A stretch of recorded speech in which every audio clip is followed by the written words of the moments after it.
नमस्ते, आपका स्वागत है हमारे YouTube channel English mentor JR sir में। और आज जो हम आपके लिए लेकर के आए हैं वो है इंटरव्यू। और इंटरव्यू में हमारे जो मेहमान हमारे साथ में हैं वो हम सभी के साथ में आपको दिख रहे हैं, रघुवीर जी हैं। तो एक बार तालियों से स्वागत करते हैं हम रघुवीर जी का। रघुवीर जी, आपका आज इंटरव्यू है और हमें बहुत खुशी हो रही है कि हमारे सारे स्टूडेंट्स इस इंटरव्यू का बेनिफिट प्राप्त करेंगे। और आपको कैसा लग रहा है, पहले ये बताइए हमारे साथ में यहाँ पर। मेरे को बहुत अच्छा लग रहा है। और अगर मेरे इस इंटरव्यू से लोग बच्चे जो तैयारी कर रहे हैं अगर मोटिवेट होते हैं तो और अच्छा लगेगा। बिल्कुल सर, आपके लिए दो पंक्तियां मैं सबसे स्टार्टिंग में आपको कहना चाहूंगा कि आपने जो बात अपने जहन में बिठाई थी कि सफलता प्राप्त करनी ही है, उसके लिए मैं दो पंक्तियां आपको बिल्कुल देना चाहता हूं। और मैं चाहता हूं कि हमारे जो व्यूअर्स हैं वो भी इस पंक्तियों को लाइक करें। और जहां पर भी बैठे बैठे देख रहे हो ना आप गाइस, जोरदार तालियां बजा देना, मेरे तक आ जानी चाहिए वो तालियां। ऑलराइट, दुनिया के जर्रे जर्रे पर आप सफल हो चुके हो। अब आपकी यही चार लाइन्स हैं आपके लिए।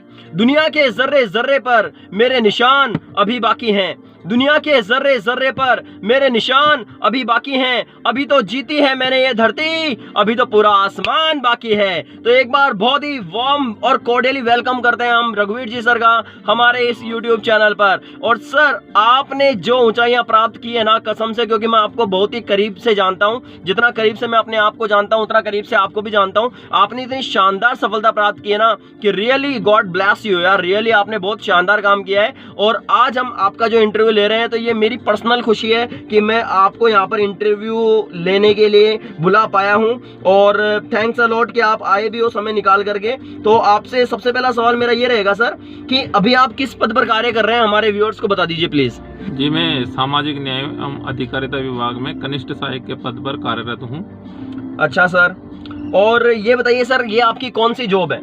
ये मेरी सेकंड जॉब है। इससे पहले मैं नगर पालिका तिजारा में कनिष्ठ सहायक के पद पर कार्यरत था। और उसके बाद मैं जब ये RPC से मेरा सिलेक्शन हुआ और ये मेरी सेकंड जॉब है।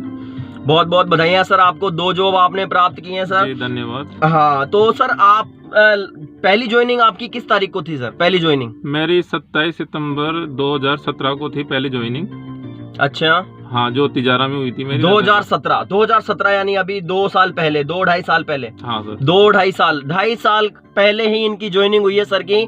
और सर, आपने जो आपकी जो उम्र है वो कितनी हो गई है लगभग? मेरी उम्र लगभग 36 साल हो गई है। 36 साल की उम्र, और आपने 2017 में अभी 2.5 साल पहले जॉब प्राप्त की है, यानी लगभग 33.5 साल की उम्र में आपने जॉब प्राप्त की है सर। जी सर। 33.5 साल की उम्र में, बच्चों देखने लायक बात है, 33.5 साल की उम्र तक इन्होंने संघर्ष किया है। तो सर, मेरा अगला प्रश्न आपसे इसी रिगार्डिंग है कि आप जनरल कैटेगरी से हो, आपने 2 जॉब प्राप्त किए हैं। और आप सबसे पहले हमें, हमारे व्यूअर्स को ये बताइए सर कि आपका फैमिली बैकग्राउंड कैसा रहा है? मैं एक सामान्य मध्यम वर्गीय परिवार से बिलोंग करता हूँ। पिताजी छोटा मोटा व्यापार करते हैं और आर्थिक स्वतंत्रताएं उतनी नहीं रही हमारे लिए। बिल्कुल सर। और मैं सबसे बड़ा होने के कारण मेरे ऊपर और जिम्मेदारियां भी थी और पढ़ाई के साथ साथ जॉब भी करनी पड़ती थी। दोनों काम साथ में करने पड़ते थे। बिल्कुल। अब सर, जैसा कि मैं आपको जानता हूं कि आपके छोटे भाई की तबीयत बहुत ज़्यादा खराब हो गई थी। हाँ। और बहुत ही ज़्यादा मोरीबंद हो गए थे, वो अबाउट टू डाई हो गए थे ऑलमोस्ट। और अनफॉर्चुनेटली वो आज हमारे बीच में है भी नहीं। और उसी समय आपका अनफॉर्चुनेटली रोड एक्सीडेंट भी हुआ था, जिसके अंदर भी बहुत ज़्यादा मेंटल प्रेशर आपके ऊपर आया था। और घर पे जो आर्थिक स्थिति तो पहले से ही खराब थी, ऊपर से आपकी बढ़ती हुई उम्र, और उसके ऊपर मैं अगर कहूँ तो जैसे कहते हैं ना कि एक तो करेला और ऊपर से नीम चढ़ा, तो ऊपर से बढ़ती उम्र के साथ में एक जनरल कैटेगरी से बिलोंग करना, तो कुल मिलाकर के जो लोगों में हवा है कि जनरल कैटेगरी है तो लगेगी नहीं, जो बेसिकली ये हवा है। और जनरल कैटेगरी में है तो बहुत ज़्यादा आपको एक प्रकार से जो प्राप्त करने के लिए लगभग मरना पड़ेगा। ऐसा जो हवा बना हुआ है हमारे समाज में, हमारी सोसाइटी में, इस सब प्रेशर को, घर के प्रेशर को, बढ़ती उम्र के प्रेशर को, जनरल कैटेगरी के प्रेशर को, भाई की तबीयत जो खराब थी, बहुत ही ज़्यादा, जो कैंसर से ऑलमोस्ट पीड़ित थे, उस लेवल को आपने अचीव करके और किस प्रकार ये आपने किया है सर। तो आप मुझे बताइए कि आपने ये जो स्ट्रगल किया, ये स्ट्रगल कितने समय से किया और इन चीज़ों पर कैसे काबू पाया आपने? ये लगभग मेरा स्ट्रगल है कि 12 से 13 साल का हो गया है। और बिल्कुल। मैं लगभग 14 साल का स्ट्रगल हम कह सकते हैं सर। हाँ। 14 साल राम जी वनवास में जाकर के आए थे। एक वनवास जितना स्ट्रगल आपने किया है सर इस दुनिया में आकर के, तो आप रियली बहुत ही शानदार, आप एक पर्सनैलिटी हैं। आपका इंटरव्यू तो बेसिकली बनता ही था, और आज हजारों लोग हमारा ये इंटरव्यू देख रहे हैं। हमारे सब्सक्राइबर्स 1000 से भी ऊपर हो चुके हैं, और उसके साथ में एडिशनल भी हमारे स्टूडेंट्स वो शेयर वगैरह करेंगे। तो हजारों स्टूडेंट्स, हजारों व्यूअर्स, हजारों कॉम्पिटिटिव एस्पिरेंट्स इस इंटरव्यू को देखेंगे। तो मैं कहना चाहूंगा कि रियल में कभी भी निराश नहीं होना चाहिए। आपके सामने जो स्क्रीन पर जो बंदा है, ये बहुत ही एक स्ट्रगलिंग बंदा है, बहुत ही स्ट्रगलिंग कैरेक्टर है, एक स्ट्रगलिंग पर्सनैलिटी है। हम विदेशों की बात कर लेते हैं कि वहां पर ये किया, वहां पर ये किया, लेकिन हम हमारे लोकल एरिया को देखें कि हमारे आस पड़ोस में हमारे जो फ्रेंड सर्किल है, हमारी नॉन सर्कल है, हमारे जो फैमिलियर पीपल हैं, उनमें ऐसा कोई बंदा है जिसने इतना शानदार स्ट्रगल किया है। तो बिल्कुल रघुवीर जी इज वन ऑफ देम। रघुवीर जी हैं जो आपकी इस सारी जो कैटेगरी है और जो क्राइटेरिया है, इसके ऊपर, इस कसौटी पर खड़े उतरते हैं। आपको इनका इंटरव्यू जरूर सुनना चाहिए, अंत तक बने रहिएगा गाइस, आपसे निवेदन है। और अब हम स्ट्रगल की कहानी स्टार्ट करते हैं। तो सर स्ट्रगल जो आपने किया, लगभग 20 साल की उम्र से आपने स्ट्रगल किया, तो उसके बारे में थोड़ा बताइए कि कौन सी प्रॉब्लम्स आई, कैसे आपने फेस किया, और ऐसी कौन सी चीज थी जो आपको बार बार मोटिवेट करती थी सर? हमें देखो, सबसे पहले तो वही बात है कि एक फैमिली बैकग्राउंड स्ट्रॉन्ग जिनका होता है उनको सुविधाएं मिलती रहती है। बिल्कुल सर। और उनको आगे ज़्यादा टेंशन नहीं होती। लेकिन हमारे दिक्कत तो ये है कि हम आर्थिक रूप से ज़्यादा स्वतंत्र नहीं थे। बिल्कुल। दूसरी बात, सबसे बड़े होने के कारण जिम्मेदारी हमारे ऊपर थी। तो ये प्रेशर हमारी तरफ से जो हमारे ऊपर ये जो प्रेशर होता है कि बड़े होना, जिम्मेदारियां निभाना, उसके साथ में फिर आप किसी एक लक्ष्य को अगर प्राप्त करने के लिए एक रास्ता चुन लेते हो, बिल्कुल, तो उस रास्ते पे चलने के लिए बीमारियां तो बहुत सारी आएगी, बहुत सारी नेगेटिविटी आएगी, आपके निराशा भी आपके मन में आएगी जब आप लंबे समय से स्ट्रगल कर रहे हो और वो लक्ष्य आपको प्राप्त नहीं हो रहा है। तो मन में एक स्वाभाविक चीज है निराशा। बिल्कुल, निराशा आना स्वाभाविक है सर। लेकिन निराशा को कुछ क्षण के लिए ही रहना चाहिए, ज्यादा समय के लिए हमारे मन में नहीं रखना चाहिए। क्योंकि अगर आपने मन में ठान लिया है, आपके अंदर टैलेंट है, दिमाग है, आपके पास सुविधाएं हैं, लेकिन अगर आपके मन में इच्छा नहीं है तो आप किसी भी लक्ष्य को प्राप्त नहीं कर सकते हो। बिल्कुल। लेकिन अगर आपके पास में कुछ भी नहीं है, लेकिन अगर आपके अंदर इच्छा शक्ति है किसी लक्ष्य को प्राप्त करने की, तो आपके अंदर चाहे आपके ऊपर कितने ही दुखों के पहाड़ टूट जाए, आपके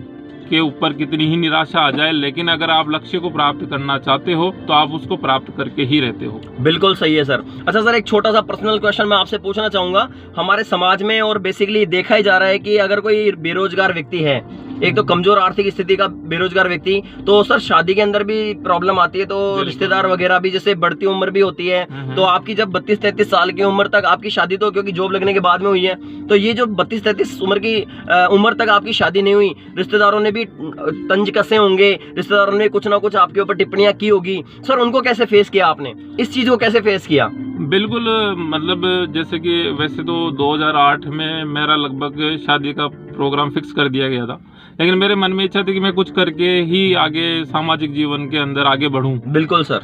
तो मैंने उस समय घर वालों को भी बता दिया, फैमिली से पूरा सपोर्ट मिला, फैमिली मेंबर्स ने पूरा मेरा इस के संबंध में, मेरी जो मैंने प्राप्त करना चाहा, जो मेरा लक्ष्य था भाई एक गवर्नमेंट जॉब लग जाए, बिल्कुल उसके लिए मुझे फुल सपोर्ट किया। बट हम जानते हैं कि हमारे आसपास जो रिश्तेदार होते हैं वो हमेशा प्रेशराइज करते हैं, बिल्कुल, कि उम्र निकल रही है, बिल्कुल शादी हो जानी चाहिए अभी तक, तो ऐसा तो बिल्कुल ऐसा भी कहते हैं कि अगर अब नहीं करोगे, अब ऐसे नहीं करोगे तो फिर कुंवारा ही रह जाएगा। हाँ। तो ये बहुत ज्यादा मेंटल प्रेशर होता है सर। मैं रियल बताऊं, कुंवारा नहीं मरना सर अपने को। तो बिल्कुल सर। तो ये कैसे आपने हैंडल किया सर? इसको हैंडल किया क्योंकि एक मन में विश्वास होता है, कि मन में विश्वास है कि अगर अपन सफल हो जाएंगे तो अच्छे से अच्छे रिश्ते आपको मिल जाएंगे। बहुत बढ़िया सर। और अच्छी से अच्छी जगह आप, मतलब आपका एक स्टैंडर्ड बढ़ जाएगा, आप अच्छे मतलब रिश्ते प्राप्त कर सकते हैं। और जो रिश्तेदार जो ऐसे नेगेटिव कमेंट करते थे, वही आगे आपके बारे में दूसरों से तारीफ करेंगे, वही खुद रिश्ते लेके आएंगे अच्छे अच्छे। बिल्कुल, बहुत शानदार बात कही है सर आपने कि सीधी सी बात है, अगर आज आप असफल हो तो दुनिया कुछ भी बोल सकती है, लेकिन जिस दिन आप सफल हो गए तो दुनिया आपके साथ में आ जाएगी और कहेगी कि मैं तो पहले ही बोलता था कि ये सफल होगा। तो सर बहुत ही शानदार तरीके से आपने स्ट्रगल किया और आपने बहुत ही अच्छे तरीके से सफलताएं प्राप्त की। अच्छा सर, मैं थोड़ा जानना चाहूंगा, जो आपकी पहली पोस्टिंग हुई थी डीएलबी में, डिपार्टमेंट और लोकल बॉडीज में हुई थी, जहां पर आपको तिजारा में पोस्टिंग मिली थी एलडीसी पद पर, तो सर उसमें कितनी पोस्ट थे लगभग? उसमें लगभग 500 पोस्ट थी। 500 post all over Rajasthan? All over Rajasthan. 500 post. Guys viewers, कोई हजारों पोस्ट पे इन्होंने भर्ती नहीं ली है, कोई मतलब लाखों की भर्तियां नहीं थी, केवल 500 पोस्ट ऑल ओवर राजस्थान में 500 पोस्ट थी। बहुत शानदार। मैं कहना चाहूंगा कि पदों की संख्या कैटेगरी को देखकर और ये सोचकर मन में कि करप्शन है सिस्टम में, नौकरियों में करप्शन हो जाता है, पैसे देकर लोग लग जाते हैं, ऐसा कुछ भी नहीं है। हमारे आसपास ऐसे कई उदाहरण हैं, मेरे फ्रेंड सर्किल में ऐसे कई उदाहरण हैं जो बिल्कुल मेहनत करके, प्योर मेहनत करके अपने टैलेंट के दम पे उन्होंने नौकरी पाई है और सफलता प्राप्त करी है और आज वो अलग अलग अच्छे अच्छे पदों पर है। बिल्कुल। तो सर आपका मोटिवेशन आपके फ्रेंड सर्किल से मिला? बिल्कुल, मेरे फ्रेंड सर्किल से मुझे बहुत मोटिवेशन मिला है। तो सर आप कुछ एग्जांपल्स बताइए जिनको देख करके आपको ऐसा लगा कि मैं भी जॉब लग सकता हूँ, मैं भी कुछ कर सकता हूँ और हार नहीं माननी है। जैसे हमारे पास में हमारे एक मित्र हैं जो जनरल कैटेगरी से हैं। बिल्कुल। उनके बड़े भाई हैं तो उनकी जॉब मतलब टीचर में लगी। बिल्कुल। फिर उसके बाद में हमारे एक मित्र हैं जो हम, जैसे मैं स्कूल में पहले पढ़ाता था, ये गवर्नमेंट जॉब लगने से पहले हमारे साथ में थे, अभी पटवारी के पद पर हैं। बिल्कुल। ओम प्रकाश जी हैं। बिल्कुल सर। तो वो हमारे साथ में थे, तो हम वो तैयारी कर रहे थे, हम भी उस टाइम तैयारी कर रहे थे। बिल्कुल तो सर। उनकी जॉब लग गई और वो भी, वैसे वो ऐसी कैटेगरी से बिलोंग करते हैं बट वो कैटेगरी मायने नहीं रखती, उन्होंने टॉप 100 में अपना स्थान प्राप्त किया है। जनरल कैटेगरी से उन्होंने ये पद प्राप्त किया था। Very good sir. तो ऐसा कुछ भी नहीं है, अगर आप सोचो कि कैटेगरी हो या फिर पद इतने होने चाहिए, ऐसा कुछ भी नहीं। आप मन में ठान लो, एक पद भी है ना या 2 पद भी हैं तो आप उसमें भी अपने लक्ष्य को प्राप्त कर सकते हो, अपनी क्या कहते हैं जो सरकारी जॉब को प्राप्त कर सकते हैं। बहुत बढ़िया बात आपने कही है कि सर अगर आप जॉब लगना चाहते हैं, अगर आप गवर्नमेंट में सफलता प्राप्त करना चाहते हैं, अगर अपने मम्मी पापा को आप प्राउड फील करवाना चाहते हैं, तो सीधी सी बात है, सारे बहाने, सारे एक्सक्यूजेस आपको साइड में रखने पड़ेंगे। कोई एक्सक्यूज नहीं है, एक्सक्यूज करने वाला कभी सफल नहीं हो सकता है, और जो एक्सक्यूज करता है वो दूसरों को भी नेगेटिव,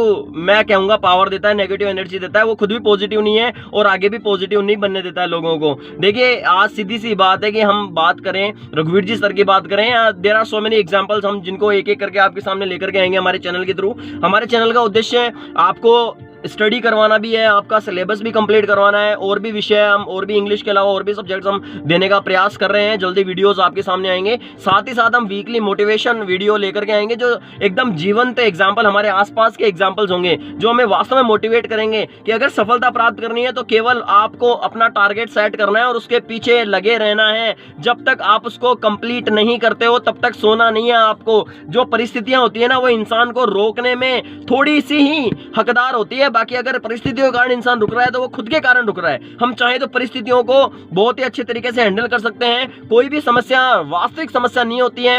अंग्रेजी में एक कहावत भी है, if you think about the trouble then it is a trouble, if you do not think about the trouble then it is like a bubble. एक बुलबुले के समान होती है ट्रबल, जितना कम सोचोगे उतना जल्दी वो ट्रबल मिट जाएगी। तो रघुवीर जी, हमारा अगला प्रश्न ये है कि आप जब डीएलबी में आपका सिलेक्शन हुआ, जब आपका डीएलबी में सिलेक्शन हुआ तो जो रिश्तेदार, जो लोग आपके ऊपर तंज मारते थे, व्यंग्य करते थे, उनका क्या हाल हुआ? सर मैं बहुत एक्साइटेड हूँ जानने के लिए। मैं तो उनका पहले तो फर्स्ट रिएक्शन, जब मैंने उनको ऐसे खबर दी, जी फर्स्ट रिएक्शन देखने पर बड़ा आश्चर्य होता है कि खुशी और गम मिक्स लगता नहीं है कि मतलब वो खुश है कि या गम जता रहा है इस चीज के ऊपर से तो खुश है, अंदर से गम है। बहुत शानदार बात सर। आपका जब सिलेक्शन हुआ, इतने स्ट्रगल के बाद में, 14 साल के स्ट्रगल के बाद में, जब आपने शानदार जनरल कैटेगरी से, आपने जब 500 पदों में मात्र अपने एक जनरल कैटेगरी से सीट खींची, तब आपने अपने रिश्तेदारों को जब बताया तो उनका मुंह देखने लायक बिल्कुल था। वो ऊपर से हंस रहे थे,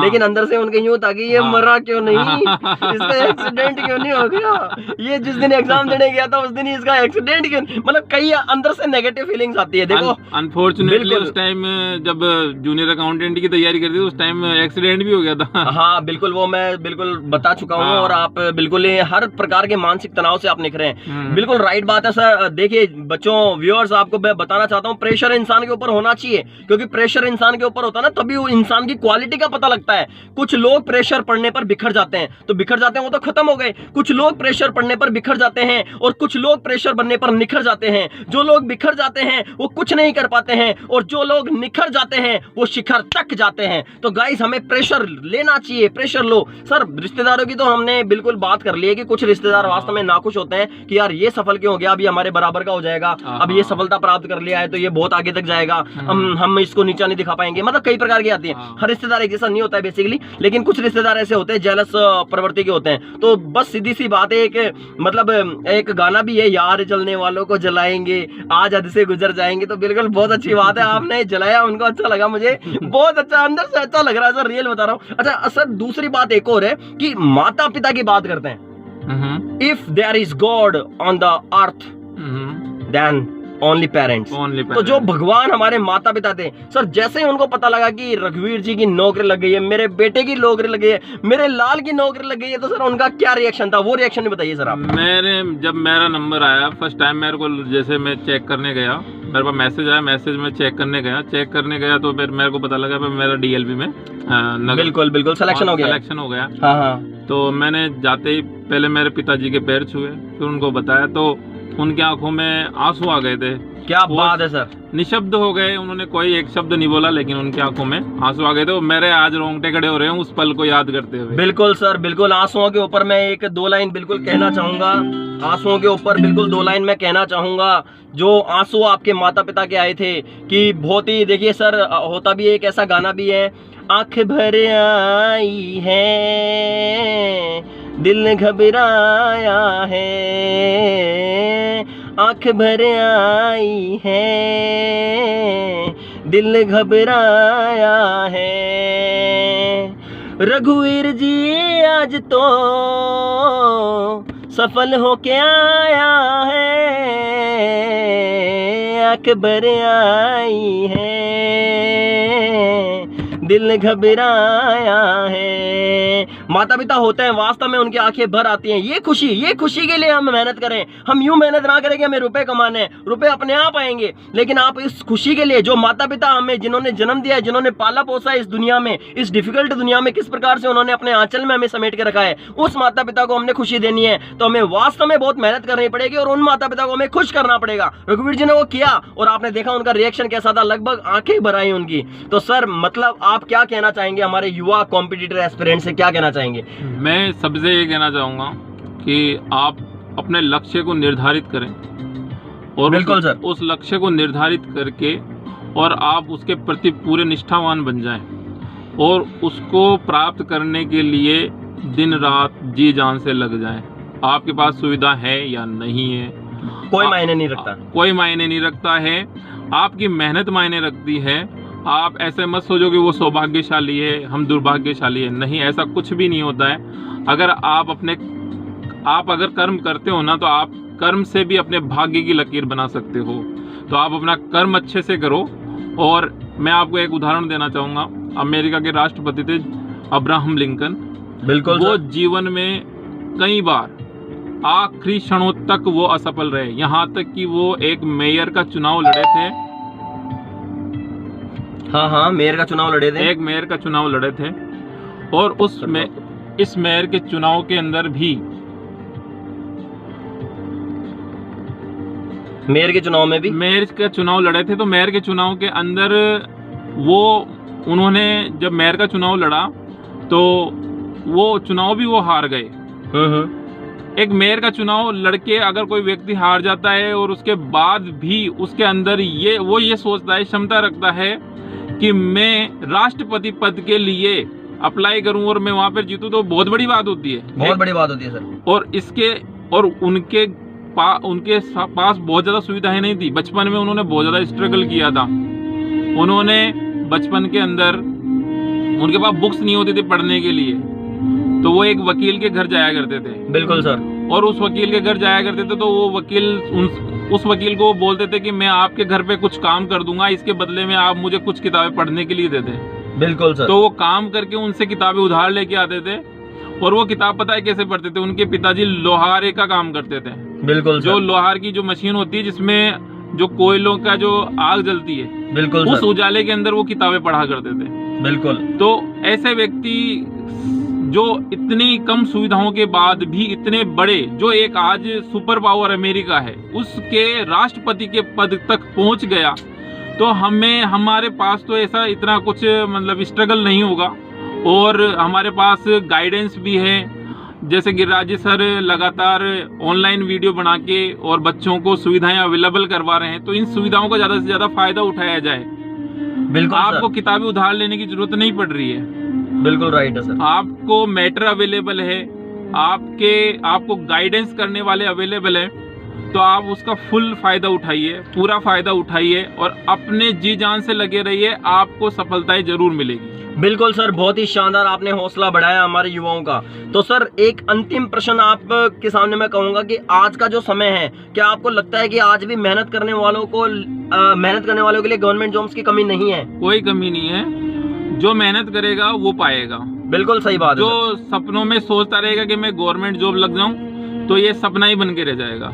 बिल्कुल। तो मेहनत करना जरूरी है, ग्राउंड्स पे आना जरूरी है, ग्राउंड पे आना बहुत जरूरी है, जमीन पर आना जरूरी है, बहुत मेहनत करनी जरूरी है सर। बिल्कुल। और अगर आप मेहनत करोगे तो आपके अंदर खुद के अंदर कॉन्फिडेंस बढ़ेगा, आपका कॉन्फिडेंस लेवल बहुत हाई हो जाएगा कि आप ये गवर्नमेंट जॉब प्राप्त कर सकते हो।